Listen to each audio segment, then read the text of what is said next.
Baik Bapak Ibu yang dirahmati Allah Subhanahu wa taala, kita lanjutkan kajian kita tentang yaitu jual beli. Kemarin hal-hal yang menjadi syarat-syarat sahnya jual beli, kemudian apa saja jual beli yang dilarang. Terakhir pembahasan kita batang jual beli pakai DP. Kini kita lanjutkan dengan bagaimana menimbun barang. Kalau kini gas langka kabarnya. Iya ya.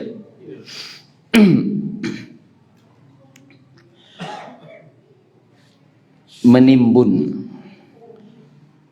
Penimbunan yang dilakukan sehingga tujuannya adalah untuk menaikkan harga,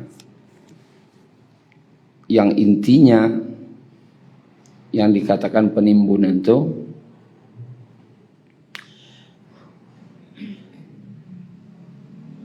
apabila mendengar harga murah dia sedih, dan mendengar harga mahal dia gembira, itu yang menimbun. Tunggu lu. Pas maha naikan, di baru keluar barang. Menimbun ini yang diharamkan oleh para ulama adalah berkaitan dengan barang pokok. Kebutuhan pokok dalam masyarakat itu sepakat ulama itu haram. Apa yang pokok? Makanan, minuman, api. Kalau ada makanan, minuman, api ini tidak ada aja bisa masak. Ada makanan, ada api, ke minum tidak ada, tidak bisa caranya. Makanan banyak, api ke minum tidak ada. Atau lagi apinya, lagi yang ke masak tidak ada. Tiga tu termasuk pokok. Makanan, minuman, api. Kalau baju tahanlah kalau mau nahan. Tapi tidak ada orang menimbun baju. Orang baju kok ada mana lakeh terjual. Tetapi kalau bahan pokok yang tiga tadi, makanan, minuman dan api, itu kebutuhan wajib yang ada pada manusia. Kalau itu dilakukan, sepakat ulama haram. Itu hati-hati. Yang baru dikecek menimbun itu tadi. Menimbun untuk kebutuhan dirinya tidak ada masalah. Disimpan kopi, ditimbun barang kau untuk serap, untuk awak, keluarga awak, tidak ada masalah. Tetapi kalau menimbun untuk dijual kembali ketika harga sudah mahal, maka itu yang haram. Mencari keuntungan, istilahnya menangguk di air keruh.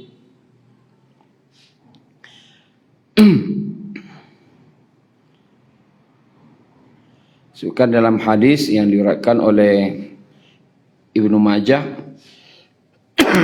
dan Al-Baihaqi, Nabi SAW bersabda, wal muhtakir mal'un, dan orang yang menimbun barang terlaknat. Apa makna laknat? Putus hubungan dengan Allah. Itu ndak ada berang di atas tu. Kalau orang gaib berangnya berangnya. Tapi kalau lah orang gaib melaknat, apa makna laknat? Putus hubungan. Orang gaib ngecek putus hubungan kita beranak, bagi kira. Itu ndak ada di atas tu berangnya ya. Tapi ndak ada orang gaib nan berang sampai mengecek induknya, ngecek kanaknya, putih hubungan berinduk beranak kita. Kan tak ada dah. Tapi kalau sempat kata-kata tu keluar, dia tu.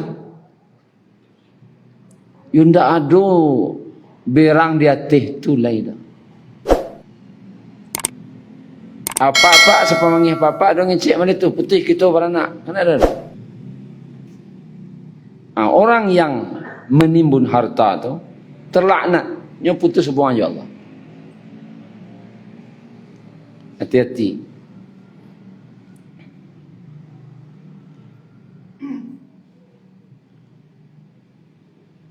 Kemudian Bapak Ibu yang dirahmati Allah, dalam hadis riwayat Ahmad tambahannya, Nabi SAW bersabda,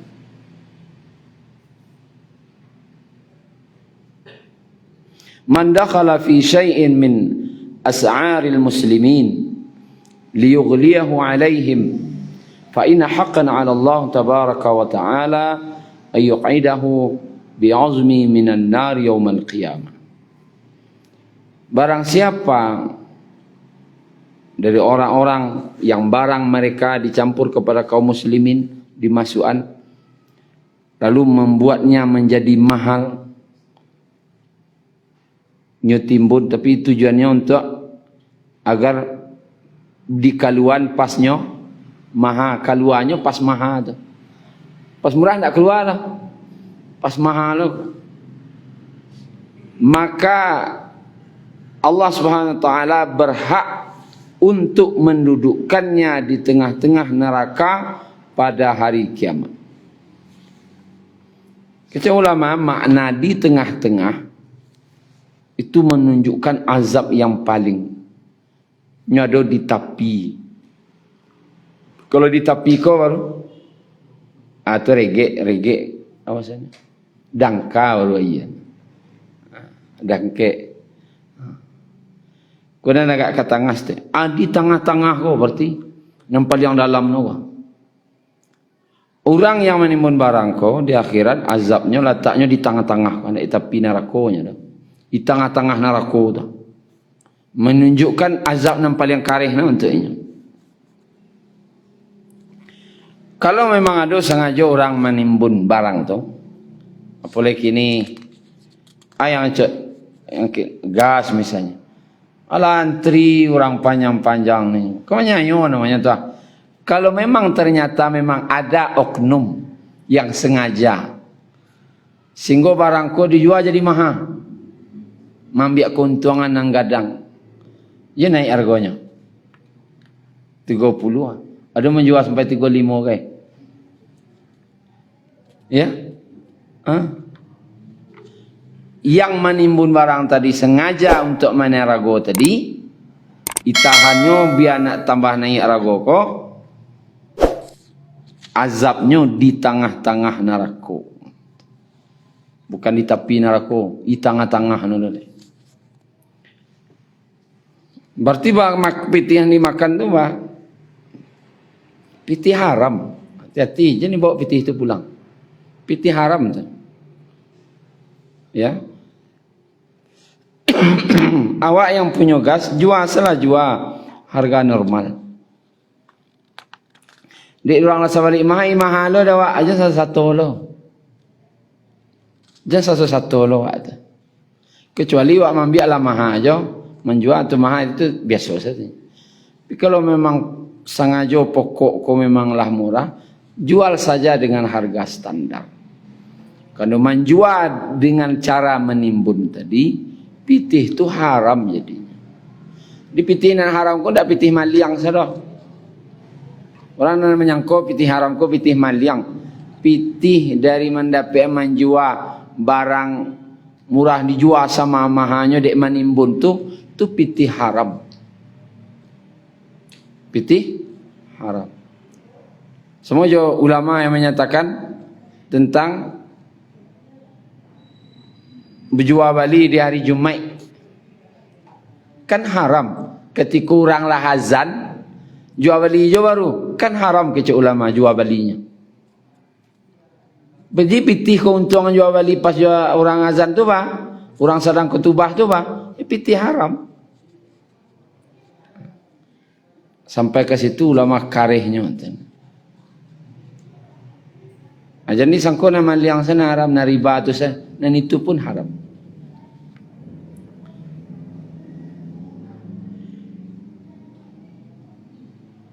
Kemudian Bapak Ibu yang dirahmati Allah, itulah kira-kira terakhir pembahasan kita tentang jual beli yang dilarang, yaitu dengan cara menimbun.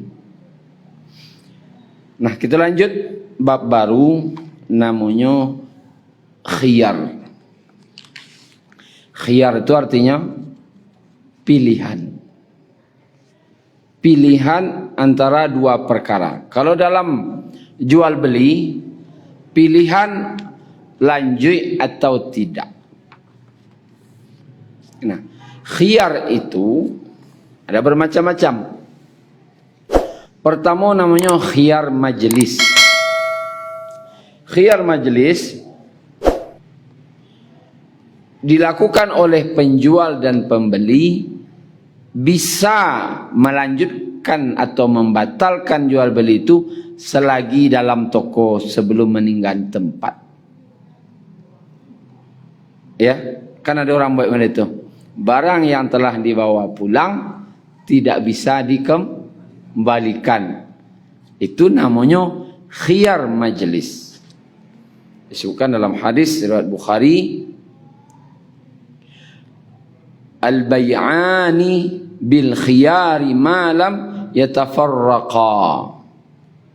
Penjual dan pembeli memiliki pilihan selama mereka belum berpisah. Belum berpisahnya lain, berarti jual beli ko masih boleh memilih. Mau lanjut, mau tidak. Nak jadi dah, pergi situ je baru nak ada. Namanya khiyar majlis. Ponolah tiba rumah, balik ke situ lihat. Tiba rumah, balik ke situ lihat. Tidak khiyar majlis. Penjual pun berhak, tak isalah, bawa pulang tak isalah. Berhak mengatakan tidak, kalau akadnya memang dibetul-betulan. Tapi harus jaleh-jaleh. Akadnya memang disampaikan, khiyarnya khiyar majlis. Barang yang telah dibawa pulang tak bisa dikembalikan. Berarti si pembeli harus teliti pas membeli. Sebelum dibawa barang kau pulang, you mana cuba na lu, caliak na lu, patui na lu. Kalau lah pulang mereka nak do balik na wah. Tapi kalau penjual cakap boleh caliak, tu tak boleh itu. No, kalau memang khiyar majlis itu harus dicaliak, harus dibuka, harus tampak. Ya, itu namanya khiyar majlis. Kemudian Bapak Ibu yang dirahmati Allah, ada yang kedua namanya khiyar syarat. Khiyar syarat ko diakadkan setelah pulang berpisah. Kau terjadikah? Bisa. Tentu orang rumah lanjau beli baju anak. Abang so pulang lo ni. Kalau cocok bekal lanjau, tapi kalau tidak cocok rasanya entah saya kemari balik. Itu namanya khiyar syarat. Adakah terjadi di lapangan seperti itu? Ada. Abang lalu cuba salah. Kalau tidak cocok bekal entah saya kemari tukar lihat. Tapi tidak batal doa. Tak batal doa, cuma tukar no aja. Kalau tukar doa dah, ada je. Jadi kecilnya itu berarti namanya khiyar syarat. Berartilah berlaku jual beli dengan khiyar syarat, pilihan bersyarat. Bolehkah seperti itu? Boleh. Tapi memang harus disebutkan dari awal. Harus disebutkan dari awal. Dan itu dilakukan dengan kesepakatan. Harus disabukkan. Kemudian boleh tujuh beli oto misalnya. Khiyar syarat itu bisa seperti itu. Oto ko ndak oto baru dah, oto second atau ndak second. Coba dulu. Coba di situ kita ulama batasnya 3 hari. Khiyar itu batasnya 3 hari. Ini pendapat ulama. 3 hari. Beko lah 3 hari mencoba lewat, 3 hari itu tidak mencoba namanya. Ya. Lah sepakat cuba lu. Lah sebulan cuba you lah tu enggak. 3 hari saja paling lama. Apa? Misalnya kau barang second bah tahunya kau rancaknya bagian jaminan. Insyaallah barang kau rancak. Pakailah garansi 3 hari. Kalau selama 3 hari kau tidak ada masalah, berarti jual beli lanjut. Tapi kalau ada masalah, laporan balik. Cobalah. Namanya khiyar syarat. Disyaratkan. Bolehkah seperti itu? Boleh kalau itu disepakati. Yang pentingnya sepakat. Kemudian ada namanya khiyar cacat.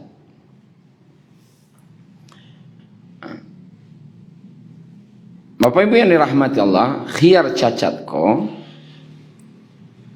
seorang muslim dalam hadis yang diriwayatkan oleh Imam Ahmad dan Ibnu Majah, Nabi SAW bersabda, la yahillu lil muslim ba'a min akhihi bay'an fihi ghaibun illa bainahu lah illa bayyana lahu lah. Tidak halal bagi seorang muslim menjual kepada saudaranya sesuatu yang memiliki cacat kecuali dia menjelaskannya. Kau bagi penjual orang menggalih, kalau akan menjual tolong jalehan. Kalau kau barangnya kau kelebihannya, kau kekurangannya. Kau barangnya aku nomor 2, kau kelebihan, kau kekurangannya. Kau nomor 3 barangnya, kau kelebihan, kau kekurangannya. Terkadang penjual malih ngecek. InsyaAllah rancak saja, rancak saja. Itu tu tidak boleh dah. Kalau memang ada pilihan dalam barang tu dan ada cacat yang harus dijelaskan, jelaskan. Itu kewajiban penjual. Kenapa? Tidak halal. Kalau tidak halal berarti haram. Menjual barang tanpa menjalehan cacatnya. Lah cacat seorang tahu, itu mengicuan. Apa buat lo barang yang dibawa tidak bisa dikembalikan. Anda jalehan cacatnya, namanya menipu. Kecuali lawak jalehan kau kelebihan, kau kekurangan. Ya, kau kelebihan, kau kekurangan. Lalu biarlah mana ketujuh. Lalu pulangnya dikecek. Kalau ambo sampaian dari awal, bisa ngecek itu. Kalau ambo agak tahu dari awal kekurangannya itu, mengambil itu salah sendiri. Kalau itulah disepakati dari awal, si penjualnya boleh loba batagak kalau mau jalehan. Tapi kalau ini tidak menjalehan, ketika si pembeli tiba di rumah baru tahu ada cacat, nya berhak untuk mengembalikan. Dan si penjual tidak ada haknya untuk menahan. Balik yang biti orang tu dia. Batu, you tidak ada menjalehan dari awal. Jalehanlah dari awal apa cacatnya. Terkadang Nabi bersabda kan, siapa yang ke masjid membawa bendera iman, siapa yang ke pasar membawa bendera syaitan, igaduh ni syaitan jadi jaleh lo, kau tak mau orang beli kau, jangan dia tahu lah kurang barang kau, tak mau orang beli kau, itu bah, tak usah saya biasanya tahu kemudian, kadang orang tak mau. Dia lah tiba rumah ke mantan kapas saja wah lo. Mencelik Pak Jiko matanya terbulalang lo kan. Apa ya? Itu menipu. Menipu. Nabi SAW bersabda, barang siapa yang menipu, maka dia bukan golongan kami. Bayangan. Siapa menipu dalam menggalih itu? Nya bukan golongan kami. Maka Konyo di awal kaji wak dulu Umar bin Khattab acehnya sianang ka manggalih di pasar ko baraja dulu. Harus orang yang tahu juga kamu nan boleh menggalih di pasar ko. Jadi bukan bawa modal pitih saja. Menggalih di pasar harus bawa modal ilmu.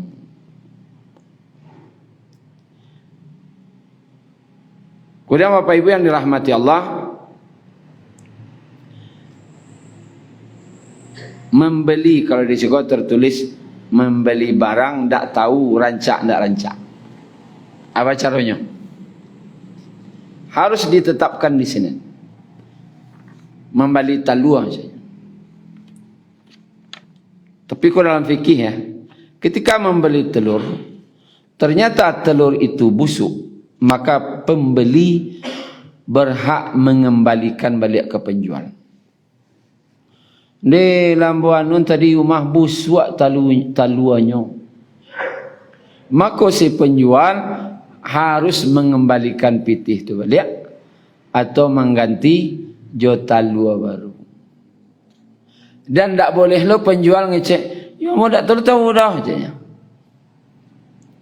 Ya mau balik mau itu je nya malu tahu ambo busuk dak busuknya. Ketika terjadi perselisihan yang seperti itu, maka tetap yang benar itu adalah si pembeli. Karena ndak membayar pitih, tapi ndak mendapatkan manfaat. Sedangkan salah satu syarat dari jual beli ada manfaat. Ndak ada manfaatnya dinyo, it bali telu busuk ke pangan dah. Pitih lebih. Itu ruginya. Sedangkan jual beli syaratnya ada manfaat. Maka si penjual aku awak nak menggalih wah tarimo salah. Kini kejadiannya beli itu durian.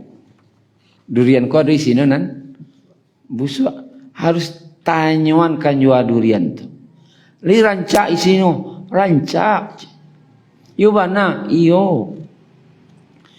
Beko kalau tiba di rumah kalau busuk, lihat boleh buantan mari lihat. Tu khiar cacat namanya. Oh kalau tiba rumah tu ndak urusan ndak betul orang geleh. Tu berarti ndak beraja fikih. Ndak beraja fikih muamalah nan menjual geleh durian tu. Agak tahu. Beraja lah fikih muamalah. Kalau menjual barang yang cacat tu boleh dikembalikan. Dibagi awak yang menjual. Yang ndak tahu isi dalamnya kayak talua. Durian lah. Yang artinya harus dikubak dulu baru baju beli. Itu nama betul. Di Arab kalau di anu kan ada semangko. Di Taif inilah ada semangko. Membeli semangko di Taif itu memang babalah. Barang aku balik 5 kilo. Ni rancak aku ibadah sekali. Aku celak, saya setuju. Kalau tak ketuju dah, tukar. Itu dah. Tak ketuju dah. Oh, tak ketuju dah merah mana ko, agak pucik merah no rancak lah merah no. Tak jadi tak. Itu dah dulu orang situ ngeleh. Tak ada nak mikir rugi aku semangko 5 kilo kalau aku rugi tak ada. Ini potong-potongnya loh. Setelah potongnya jual no kok harga sekian 5,000 dawak dah. Potong ketek-ketek. Tak ada je nak beli bekotinya. Tapi lurui. Jadi kalau akan menggalih durian, galih semangko, siap tak dibuka? Makoi. Barang ragonya 50,000 je. Balik 5 kilo semangko kan. Balah. Rupanya agak lonyoh lah. Tukar. Apa kira hanya menggalih? Harus ditukar. Karena ada cacat. Dan si pembeli tidak suka. Mental tu harus melitu. Kalau sesuai agama, mental tu harus melitu. Sesuai fikih, muamalahnya melitu. Jadi ketika membeli barang yang ada cacatnya, maka boleh dikembalikan dan si penjual wajib menerima kembali. Kemudian kita lanjut. Itu khiyar namanya khiyar cacat. Ada khiyar tadlis. Khiyar tadlis ko termasuk penipuan. Dan itu sepakat ulama haram. Pernah apa ibu dengar khiyar tadlis? Kau jual barang. Kau nyetuh jual barang lah. Kau barangnya. Nan di pacalian kau orang kau barang rancak. Calian oh yo rancak barang nama yo. Ketujuh dawa. Pas magi barangnya ndak rancak. Itu namanya tadlis, penipuan. Ini di paraguan kau orang banyak pas manggalih itu nak rancaknya. Tapi pas dia giahnya ada cacat. Ndak nan di paraguan kau orang kau dia giahnya dah. Nan dalam kotak, tapi ternyata ada cacat. Maka khiyar ini berlakunya haram. Haram perbuatan ini karena ada unsur kebohongan dan tipu daya.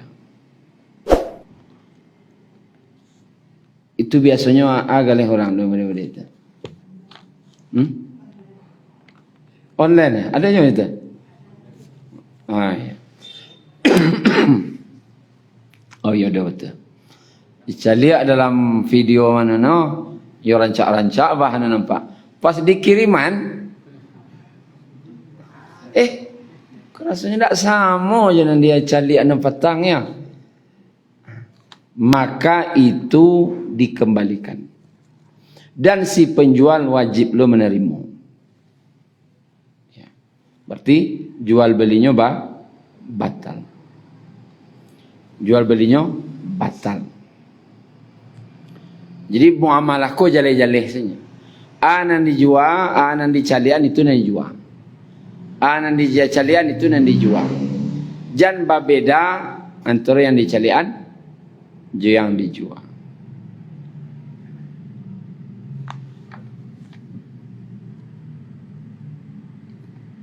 Kemudian termasuk juga jika berjual beli disuruh oleh Nabi katakan tidak ada penipuan.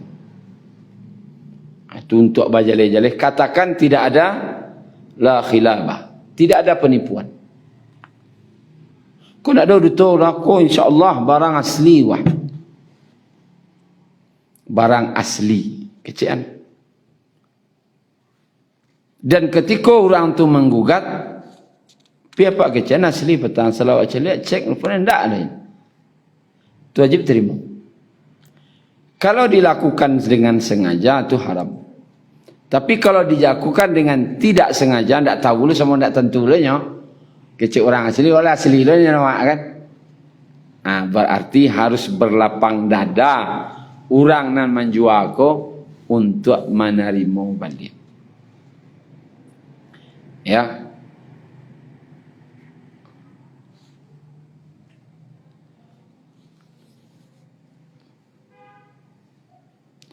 Kemudian dilanjutkan tentang haram menghadang barang yang datang dari luar. Ada barang masuk ke pasar, kok ala barangnya, tu di stop dia. Apa namanya tu? Biar mau beli barang kau sadanya. Biar kau mau nak menjual ke orang pasar. Apa namanya tu? Nembak teh kudo? Enggak ya? Memintehi. Tapi menyoman tujuannya tu orang nan datang kau alun tahu harago di pasar. Benar. Misalnya barang yang dibawanya kau haragonya di pasar tu sebenarnya 100.000 sekilo. Dia orang kau tak tahu harago doh di Bali no 50 kilo. Dia kadang untung dia diborongnya sadonyo. Kalau yang datang kau ndak tahu arago, untuk menipu orang kau dan inyo agar dapat untung gadang, itu haram. Ndak boleh. Kecuali orang yang datang kau telah tahu arago. Bara arago kini ndak perlu tanya-tanya arago. Ambo bali sa barang kau sadonyo. Anda boleh. Yo kalau wak jalehan sana barang kau di pasar dia orang satih mah. Abara kau jual kamu, tu ndak ada dah. Tapi orang kau ndak tahu arago di pasar tu bara dan sengaja dia wak membeli samurah-murahnya untuk menjual semahal-mahalnya, itu haram. Pitihnya tu haram. Jual beli seperti itu. Dalam hadis riwayat Muslim, Rasulullah sallallahu alaihi wasallam bersabda, "La talaqqau al-jalaba, faman talaqqahu fashtara minhu." Janganlah kalian menghadang barang yang didatangkan dari luar. Janganlah kalian menghadang barang yang datang dari luar. Siapa yang menghadangnya dan membeli sebagian darinya, apabila pemiliknya telah sampai ke pasar, maka dia memiliki khiyar, pilihan. Larangan ini mengandung arti haram dan ini menurut pendapat jumhur ulama. Larangan menghadang. Tapi kalau yang datang kau ngecan, kami cek rago di pasar lu, berapa pasaran no kini, ya kan? Allah tahunya rago pasaran, jualnya berapa jualnya terserah. Baraka barago salah. Tapi orang kau tidak tahu barago pasal itu. Maka harus ada pilihan di situ. Tunggu lu, lawa dok, beli 50.000. Tapi kami cek arago lupi kalau orang tinggi rago pasal tidak mau 50 ada aja. Khiyar baru boleh tidak apa. Tapi kalau langsung dipatok sekian dengan harga murah, itu tidak boleh. Kau biasanya bagi bos-bos gadang mah, yang bisa meminta barang sekontainer, dipotong rago barang, jual samurah, di Bali samurah-murah, jual sama mahal. Kemudian ada tanajus. Seperti tanajus Bapak Ibu, disebutkan menawar barang dengan harga tinggi melalui persekongkolan untuk menaikkan harga. Nyo ndak niat membeli dah. Tapi di cari kawan-kawan ku rago tinggi deh. Sehingga orang nan lain membeli jo rago nan tinggi. Hanya serang nawar, serang membeli celek barang gamis misalnya. Aku 250 kayaknya. Datang orang sekongkol kok di barang itu je kok encak lo baju ni barang aku mahal ke yo. Oh yo mahal kecil orang nanggalnya kawannya sebenarnya barang kok itu ndak kurang PRT itu dah. Oh yo lah mau beli kecil terpas oleh orang kok PRT mah terpas olehnya naik rago jadinya membeli mah rencana ada setengah dibelinya tapi dia masuk kongkol untuk menaik rago. Itu tuh biasanya ada di kerajaan orang tuh. Icarino kawan-kawan, sehingga orang harga ko naik, harga jadi mahal. Sehingga dan dia tidak merasa tertipu, tapi itu termasuk juga penipuan. Dan itu haramnya berdasarkan hadis riwayat Bukhari Muslim. Rasulullah melarang najas diharamkan berdasarkan kesepakatan para ulama. Sepakat loh. Jadi tidak boleh membeli barang naik rago untuk bersekongkol. Tidak boleh bersekongkol untuk menaikkan harago. Dengan tujuan mencari keuntungan nan sagadang-gadangnya. Itulah kira-kira Bapak Ibu tentang khiyar. Mungkin ada kawatannya, silakan. Jadi, depan.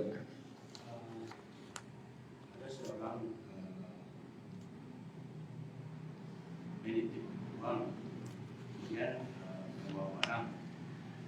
Biasanya barang mau dijual, tapi karena halangan ada badai, ada apa lagi, jadi barang nggak dijual. Lalu uang jasanya itu minta lagi gimana? Kurang paham, Pak.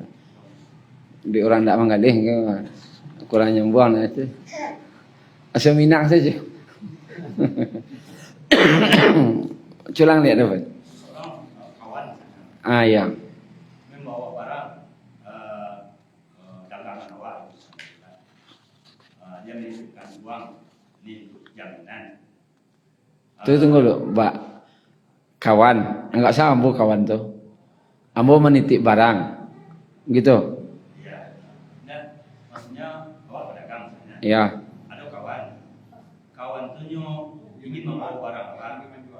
Menjual barang telepon. Ya. Oke, ya. Dan dia menitipkan uang sebagai jaminan. Aku pitihnya. Nah, Wak dibawanya barang telepon. bawa barang awal. Ya. Misalnya barang awal bawanya sekitar 5 jutaan misalnya. Ya. Kemudian dia titip uang jaminan 1 jutaan misalnya. Ya. Kemudian dibawa ke satu daerah. Iya. Karena hari hujan atau badai misalnya barang itu nggak jadi terjual. Barang dibalikin lagi, uangnya diminta. Itu ada cara gimana? Oh gitu. Iya, iya. Bahasa Minang juga ngerti ente. Itu namanya berarti bukan dalam jual beli. Itu wak memakai jasa dalam penjualan. Syirkah. Berserikat dengan yang lain dalam menjualkan. Lalu nyo ndak jadi menjual dah. Cuma sebagai jaminan ditinggalnya pitih kawak kau gitu. Berhak kanyo minta balik? Berhak. Karena barangku memang ada dijualnya. Dan itulah disebutkan oleh Nabi ketika membatalkan akad. Kan batal akad tuh. Kan gitu. Ketika batal akad, solusinya Nabi magih merekosanya.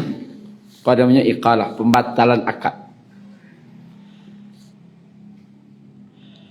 Rasulullah SAW bersabda dalam hadis Abu Daud, barang siapa menerima permintaan seorang muslim untuk membatalkan akad, maka Allah akan mengampuni dosa-dosanya. Kini kediaroan dah untung nalen. Terima barang kau balian pitihnya tu, ya Allah ampunilah dosa hamba. Itu nak kediarok kini lah. Karena ada tidak ada transaksi di situ dah, hanya pembatalan akad. Jadi solusi dari Nabi magih itu bermurah hati ketika ada akad dibatalkan, bahkan untuk jual beli sekalipun. Lagi bali no, nak jadi bali dah pak, ayo ya usan. Nawa ada mau marok ampuni dosa sekini konyo itu selesai. Bermurah hati untuk itu nak diarok. Tapi kalau diarok lah boy sakit kepala. Bawa lo barang kalau tinggal batang lah terjual aku mah aku itu. Tapi ndak itu keribaco kini lah. Aku baaleh. Ini ndak terjual dia ke pangan lah. Atau adik apa lagi dek hari hujan bencana semacam ke pangan lah. Pembatalan akad atau iqalah tadi itu solusinya itu. Barang siapa menerima dengan lapang dada pembatalan akad dari seorang muslim, Allah ampuni dosa-dosanya. Cacok sama itu di nak tambah dosa ambo ampuni ya. Jangan cocok mereka ndak saja. Cocok nama mereka ndak. Banyaknya dosa ambo ampuni berkau ya. Adira.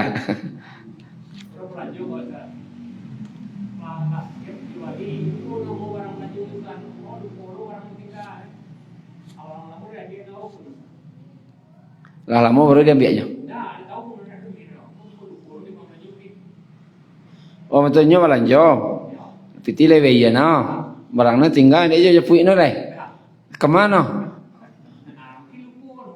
You lupa no lah momek lupa no dia. Oh le lupa lah di makan dah ini ya. Iya. Itu namanya amanah. Ya. Amanah. Amanah kau nanti boleh disimpan sampai orang tu datang. Barang lamonyo ini tidak barang hilang sebenarnya. Tidak lo barang temuan. Tapi wak anggap salah tu barang temuan tentu minimal lah simpan wak umumkan selama setahun. Umumkan di medsos. Siapa yang belanja di kedai ko barangnya tinggal silakan jemput. Setelah setahun nanti boleh kok jual barang tu boleh. Tapi dengan syarat kok datangnya balik wak balikan barang yang sama. Itu saja.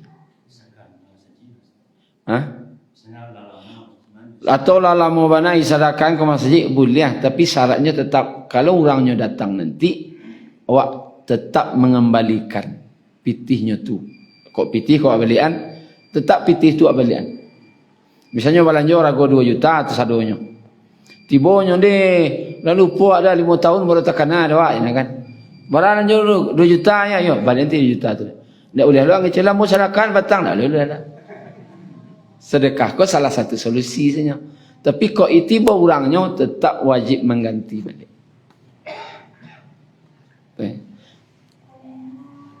Mungkin itu apa ibu? Lah maksud waktu Isya. Terlebih dan kurang maaf. Subhanakallahumma rabbana bihamdika asyhadu an la ilaha illa anta astaghfiruka wa atubu ilaik. Assalamualaikum warahmatullahi wabarakatuh. شكرا يا ربي شكرا هديت قلبي شكرا